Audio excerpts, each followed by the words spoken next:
Fuck. Progress. We are making progress. God. Uninstalled volume Myth 2 Soul Blighter. Oh, what? It automatically uninstall itself? Oh, God. Before Bungie changed the game landscape with the likes of Halo, they were wiping out entire hard drives with a click of a mouse. While Myth 2 was certainly a great game, it was particularly nasty flood-like bug. If a player installed the game in a location other than the default directory and then decided to uninstall... What did you... Fucking... You're running, you asshole! Fucking slide! Of course. Guess it needs to run for a certain number of frames to say it can slide. Either that or you can't slide very easily after a spin. Ah, man. Yep. It's the fun that comes from the freaking crash time trial stuff. It's the frustration that comes from people going for platinum. We're just trying to beat it! My point still stands! There are power hard on white cleaners, game like an active hero on their last day and took everything down with it. Although this problem was not widespread, understandably pissed off a percentage of the game's user base. But Bungie replaced the game had a significant financial loss. I think oops is in order here. Man. It's crazy, they have bugs that basically delete everything.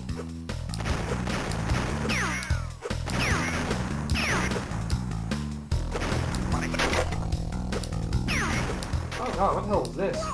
Oh, okay. I thought it was like a thing that had like a list of like a bunch of like bugs in all games. I'll be like, what the fuck? Oh god, it's on a list of a lot of famous glitches from games. Jesus. Or infamous, I guess. Okay, I'm not reading through all that. That's a lot to read through. My god.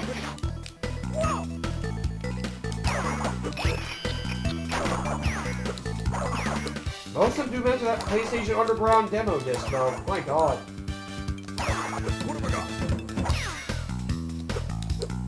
That is insane. Feels like we haven't had a game that's had that kind of problem lately.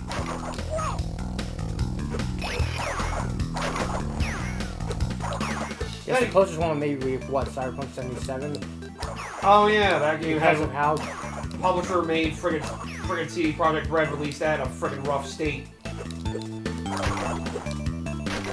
Now, by a lot of people, it's one of the bigger comeback stories in gaming.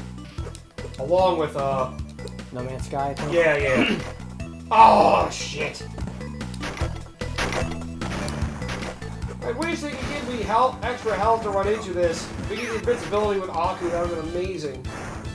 We had a game that's not that fucking kind. Damn it. Yeah.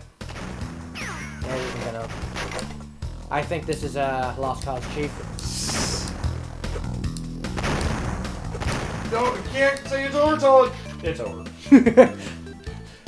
Damn it. Is it over yet? Not until the fish jumps. It's over. Oh yeah, I did finish watching through Dragon Ball Daima. Yeah, it was fine. I think, overall, I didn't like it as much as Super. It honestly felt like it was like... I want to say it was almost like fucking like fan fiction a little bit. I guess it was more like just a nice... No, not fan fiction. Fan service. That's what I'm saying. It just felt like more like fan service. And supposedly it is canon, which means Super Saiyan 4 Goku is now officially a thing. Now they've canonically made it happen before frickin' Dragon Ball Super. And they expanded the lore on the Namekian Sailor from like the Demon World or whatever. It's... I never wouldn't say it's a must-watch as a Dragon Ball fan, but... You know, if you like Dragon Ball... Maybe if I'm interested if you have Dragon Ball and nothing else to watch, it's fine. It's mostly just fan service. Yeah. It's nothing really special, though. I know some people's favorite moment is, like, one of the last episodes before they're getting ready to fight the friggin' Demon Kid. Vegeta's in the middle of his fight, they're trying to get him to stop so they can come up with a plan. And frickin', he was too stubborn to try to stop fighting, so Bulma had to try to step in and say something. And she's like, if you don't stop us right now and let go and take a turn, I'm never gonna take a bath with you again! He looks back in horror, flees immediately from the fight! He's like, okay, I'm done. You guys take your turn now. It's like, what the fuck? He really does love Bulma. I mean, he is a family man. say what you will about Vegeta being a family man, but you know, at least he respects his family, unlike Goku. He's actually there for his family. Yeah.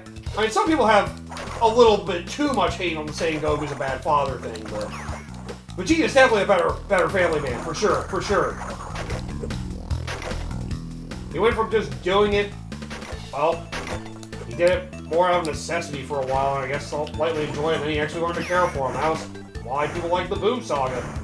The Boo Saga was really just a character study for Vegeta more than anything else. Yep, basically saw he was basically afflicted with his pride of being a Saiyan warrior and yet wanted to still have a peaceful life on Earth. And basically came to a head as I mean, people basically jokingly call that arc a midlife crisis for Vegeta. Yeah. Yeah. I mean, he was probably the best character of that arc, admittedly. Yeah. Because Goku was literally just dragged back into it. I definitely like Goku better before the Boo Saga. Yeah. And because of Goku being there, they sidelined Gohan. And that pisses me off because... And now they've kind of redeemed Gohan in Dragon Ball Super, but not fully. It was more so in the movie than anything else. Yeah, it was like, okay, here's what Gohan has the potential to be, finally. And from what I heard, it's like, it did better outside of the Japan area than in Japan area. Yeah. Because, like, everybody outside likes the other characters more than Goku because... Well, yeah, don't forget, Japan still is fucking in love with Naruto. That's why it still continues to fucking go on. Yeah. I think Dragon Ball is, like, the most successful, like, I want to say it's, like, most successful, like, one of those anime brands, I think. Yeah. I think second is Naruto, and then third is One Piece. That's why Dragon Ball Daima is probably a thing to begin with, because money! But then again, Akira Toriyama was working on it, I think, before he died. And I think Toritaro just basically took over for it afterwards. But yeah, it's not an amazing watch, but it's entertaining at least. That's all I can say. It's entertaining. I don't think it's better than Super overall, but it's not bad. Well, actually, it's better than the worst parts of Super at the very least. It doesn't drag on nearly as long. It's only 20 episodes. And it takes a while to get going. If you're there for the action, it really doesn't show up to, like, the midway point. So I would say it's better than GT. I'll give it that. It's better than GT. Yeah.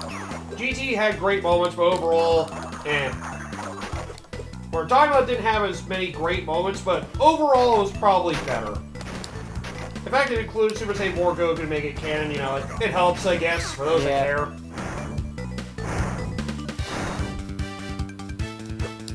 If I remember, the friggin' summer anime season was supposed to be kind of big, if I remember. I haven't watched much of anime. I think I know the friggin' fall one is when friggin' My Hero Academia's last season is coming. I forgot they did the spin-off series as a anime season for My Hero Academia, Vigilantes, which I know some people like more. Because they feel like the protagonist of that actually has to work for his powers, unlike Deku, who just earns them. Yeah. That was something that I know my friend was talking to me about, which I'll admit definitely does feel like a big criticism.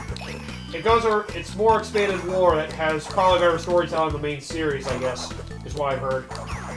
What I like is like a sort of vigilante that doesn't use any powers at all, I guess. As a sort of, you know... Yeah. Yeah, it's something... It's like, imagine a hero that gets through without needing the quirks. Mm-hmm. Yep. You only get You're basically the Batman.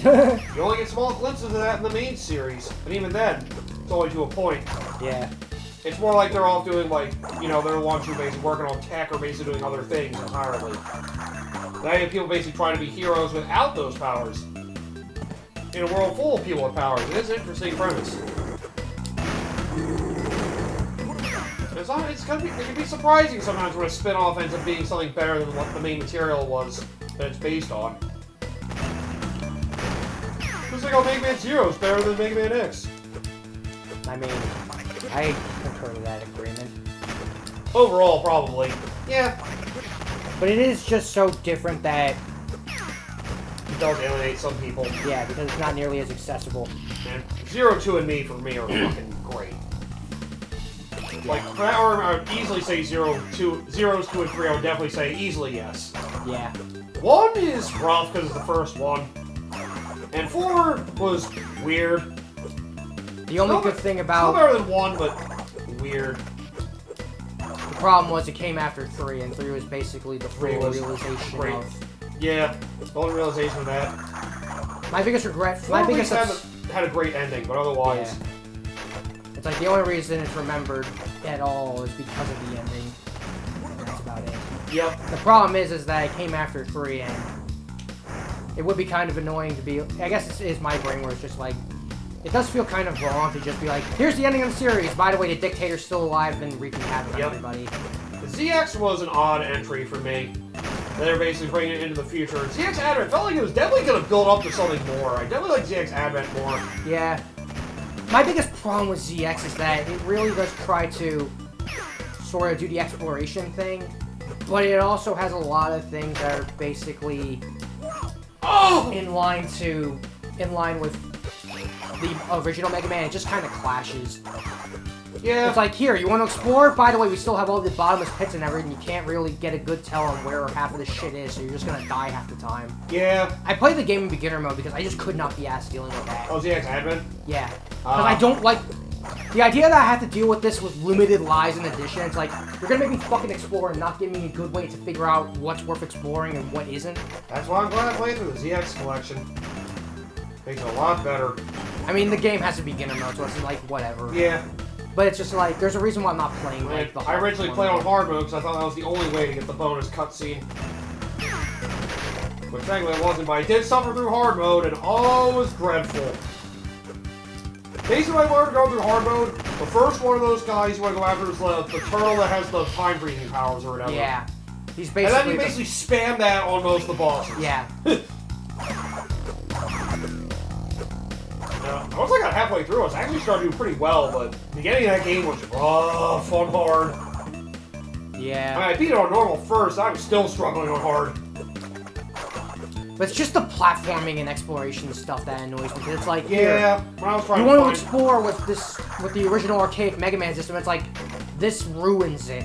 Yeah. Horribly, because it's like, why the fuck would I want to explore if you're gonna make me, have to burn lives for it? It's like, all it does is just feel like a goddamn chore. That's why ZX Collection is better, because you have infinite lives! And they have the checkpoint thing that basically makes it so your time stays exactly where it was from when you died. After you hit a checkpoint, so... Damn it! What's that precise window? It's like certain frame the animation you gotta hit. Man! Fucking time trials. This has to be the worst level of this. I can't see another level being worse than this. You got the slippery shit, and then you have the runaway shit, and then you got more slippery shit. And the worst part of it is the fact that you can't see in front of you, so you gotta sit here and basically guru it. Good old classic Crash Bandicoot. Freaking... Once we love the platformers, it's the annoying shit like this that gives it a bad name. It's the shit that gives it a bad rep. It is legitimately pretty bad.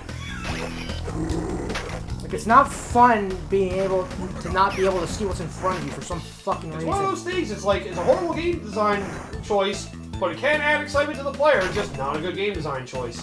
Yeah. I'm trying to think of other things that were mechanics like that. And to seem like they have good that sound like it's a good, exciting idea, but for the player, it's stupid. Yeah. Lost both of them all at once, god fucking... Yeah, because like, here, you got the electric gates and you got penguins running through it, so it's like, oh my god. It'd be nice if the dash could kill the penguins. Yeah, but you I guess can't. that'd be too easy. It really should, because it's like, yeah, you're moving fast. Oh, you hit the ledge of the platform, nice.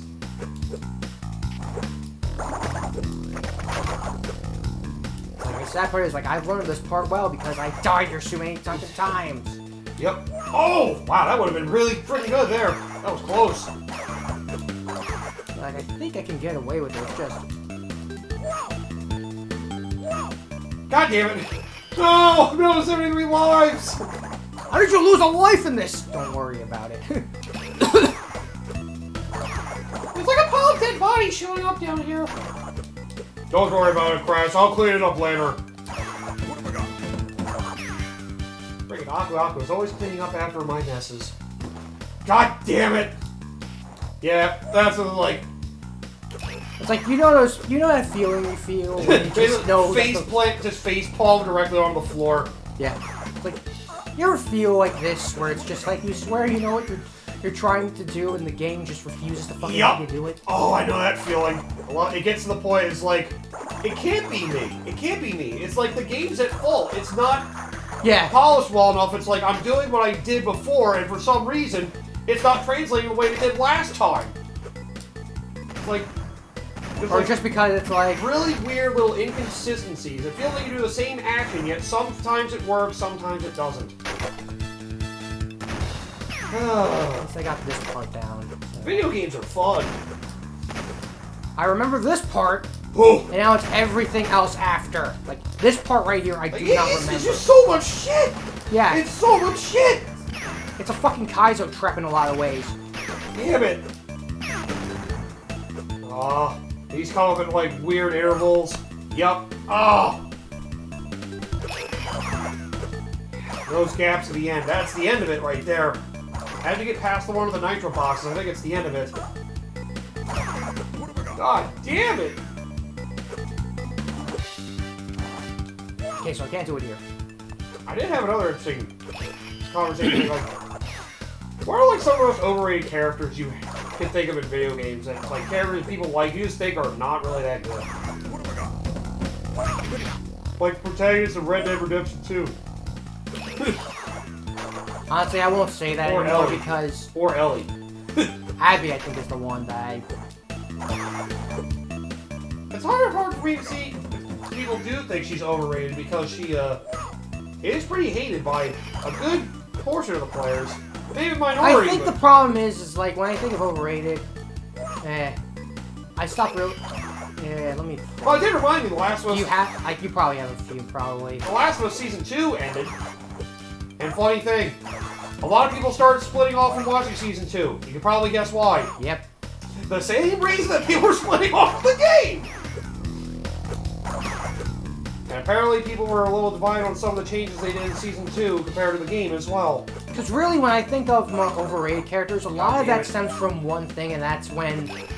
It's not the people who say that, who like the character. It's critics. No, it's not the critics. Well, critics is one thing.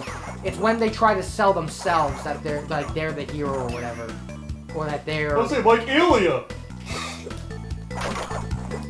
Capcom seems to really like using Ilya for some reason. Well, they did in the later escapes.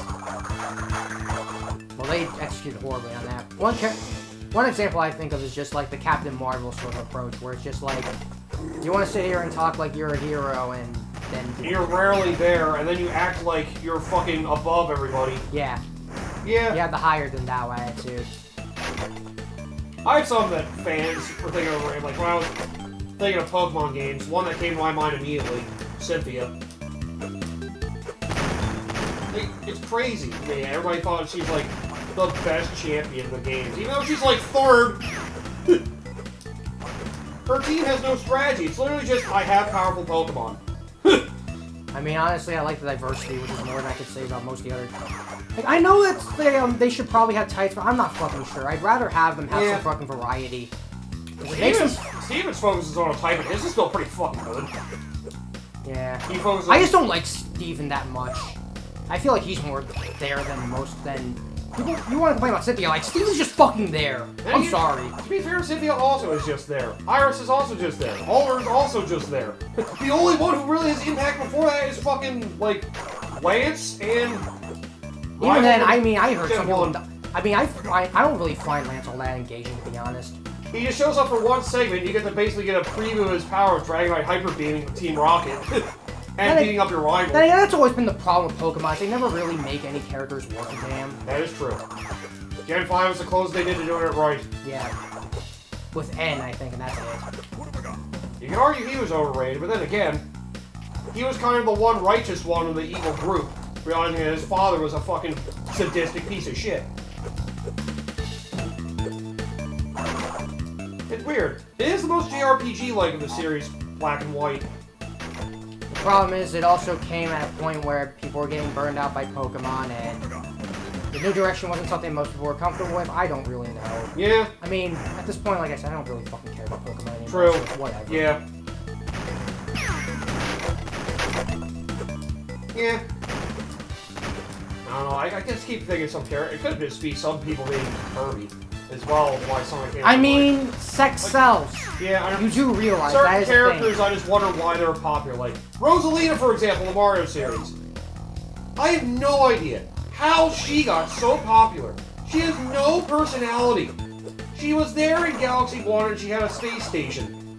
And she just I mean, let's put it this way. She fills a different kind of niche because what else is there? Typical tomboy, typical princess. And that's about it.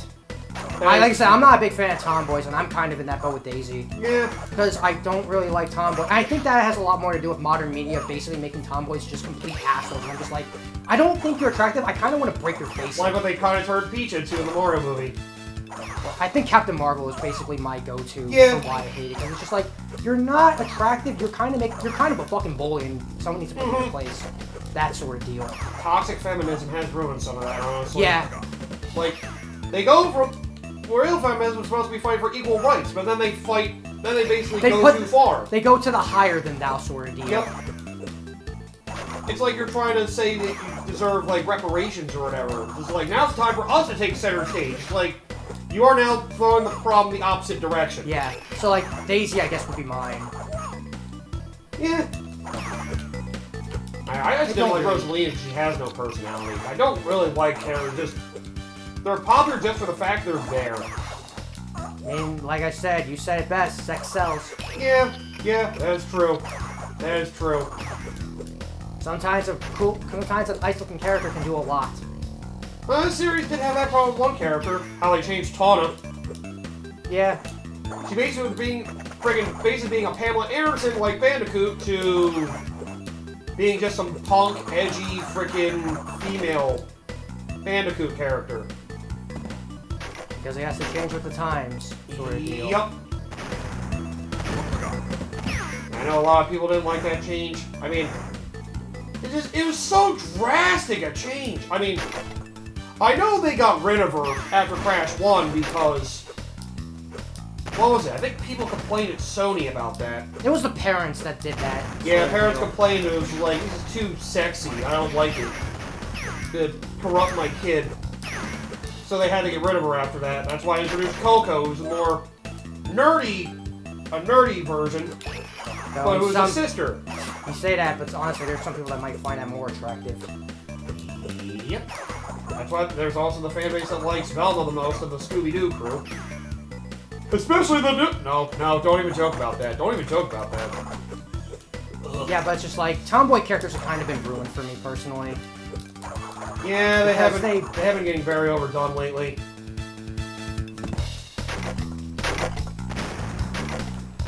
It is kind of aggressive, some of it.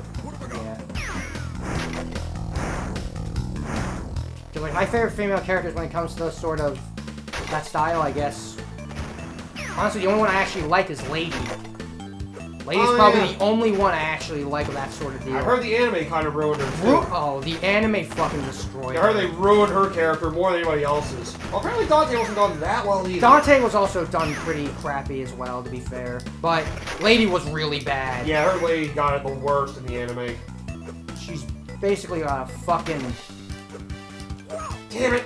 She's basically giving the fuck, like, she's basically cursing up a storm so much. It's like, it stops sounding like I'm listening to adults talking and it just starts sounding like I'm listening to someone this being written by an edgy teenager who thinks this is what. I guess you did see some bits of it. Yeah, I watched a small review of it, so maybe I shouldn't take it with the... I mean, that does I go should take it with a grain of salt, but... It does go in line with what I've it heard. still seems really bad. I did see somebody making comments mocking it, using, like, fucking everything. I'm basically taking the Devil May Cry 3 scene at the end. Basically having, like, every fourth or fifth word be the F word. Yeah. So, that sounds in line. Yeah, it's supposed to have attitude. That's the point you got into the juvenile territory. It's edgy because they swear all the time. So the Yakuza's a dumb problem. Yeah. And to be fair, the games are somewhat like that as well. But yet, I guess the dub probably went overboard. I haven't. The dub went overboard. Okay. You saw bits and pieces of the dub, right? Yeah. Like kill this motherfucker. Yeah. Yeah. It's like you stop sounding like adults and you start sounding like you just really... Like, I'm pretty sure you'd have at least some level of communication. You'd hope to. Let's put it this way, if the Yakuza was actually someone who just kept coming in with a bunch of F-bombs, I don't think anyone would treat you with respect or acknowledge you. I'm just saying. Oh yeah, a little bit of minor news I heard. The Switch 2 edition of Yakuza 0, the Director's Cut, which I imagine might be updated on other consoles later. They're bringing the dub with it, an English dub, using the cast they've had since Yakuza 7. Huh. I heard people are looking forward, especially for Majima, because it's voiced by Matt Mercer. Yeah, I know and he does the karaoke stuff as well. I'm a little curious to see how that plays out, because... I do have a video of that, actually. It's actually pretty good! Huh. It just feels weird hearing it in English. You're yeah, like, that's a big thing like, that... this is odd. Like, this just feels wrong, but it's not because of but because you've gotten so used to, you know... The Japanese voices. Yeah. Because when you hear, like, a Japanese person in English... Like, remember we were talking about that King of the Hill thing? Yeah. It's basically that. Yeah. Where it's just, Damn it! Where it's just like, we're so used to hearing it in our language, so when you hear it in our language, it makes it's understandable as to why it's like that. It's just when we hear it, it's just like, it just doesn't feel right. Yeah. There's only because there's certain things that only work in our native tongue. And David Hayter is gonna be the voice of what's his face? The guy who's basically like one of the heads that Kiryu's friends with early in Zero. I forget his name. Shit. Oda? I wanted to say it was like Kashiwagi or something. Oh yeah, Kashiwagi. Yeah. Actually, that makes perfect sense because of... Yep. Because of what 7 does. Yep. I'm not gonna say what, but... Okay, David Hayter is the voice of him. I know exactly who it is, and I remember now why. And they do have the same voice for Kiryu that they had in 7, though. Apparently they said it probably fits better for younger Kiryu. But they do have somebody else differently doing the karaoke. Because I heard that was a big criticism of 7. Oh yeah. They let him do the karaoke and it was bad. They kept him for the voice though, or for the main voice, yes. Okay. Because I think that was the big problem, wasn't it? Like, I think only Matt Mercer and one of the females, I think, are being both the character and the karaoke voice. 3 of the others, including Kiryu, are getting their own karaoke voice actor. I think that's probably for the best. I forgot, Matt Mercer's actually a very good fucking voice actor. I mean, honestly, his Majima voice feels fucking great. It just feels wrong because, you know... I mean, yeah, so used to Japanese for so long, and the original that we had was bad. Yeah, I have to imagine they're going to update that for the other consoles at some point. That would suck to keep it as a Switch 2 exclusive. I'm only complaining because I bought it on Xbox now. I still hate that my LP of it is technically... I would have played it the dub too, if I had it. Because that's just my preference. I'm trying to think about other overrated characters. Majima! No! Don't you ever Don't say you that. even joke about that, my dude! He is the reason why Yakuza is as good as it is.